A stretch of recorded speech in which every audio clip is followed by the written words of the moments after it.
And our relationship with Israel is basically now non-existent after the Albanese government voted to support a pro-Palestine motion at the UN earlier this week.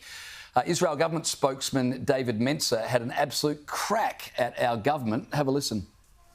We certainly want it to be much better than it is right now. It's certainly causing us a fair amount of heartache, a country which we considered to be an ally, but we hope that things can improve.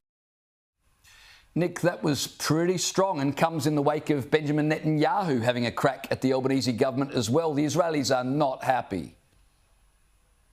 Yeah, and you and I know it's just a Labor government that's gone completely off the rails. You know, a Prime Minister who doesn't know which way's up and a Foreign Minister that has just a very perverse view of world affairs. But look, overseas this is being treated very seriously. I was in Washington last week and there was dismay amongst our American colleagues at the stance Australia had taken. And clearly there is in Israel. I was distressed yesterday to read the Panahi report from Jerusalem that over there they're treating it very seriously. I think it is an appalling thing which we've done. You know, to back an unconditional surrender in Gaza is pretty much to hand the whole thing over to Hamas. It is disgraceful, it is appalling, and the sooner we get a new foreign minister and a new government, the better. Michael Danby, just before this vote at the United Nations, the Prime Minister was at the Holocaust Museum in Sydney and he was, empathising with the plight of Jewish Australians, and he was actually asked, there's an upcoming vote at the United Nations, there's a rumour that Australia will be doing X, Y, Z, and the Prime Minister claimed not to know about the vote, certainly not to know what Australia was going to do. Was he having us on, or does he just not know what's happening at the United Nations under our name? He was emoting at the museum. Of course he knows what's going on at the United Nations. And let me say to Penny Wong and Tony Burke, people in the real world don't care what you think.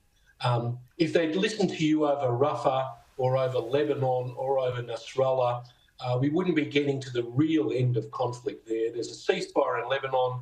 We may have a real ceasefire in Gaza, but it's not anything to do with unilateral concessions that Comrade Wong and co are demanding and pounding the desk at the United Nations like Nikita Khrushchev.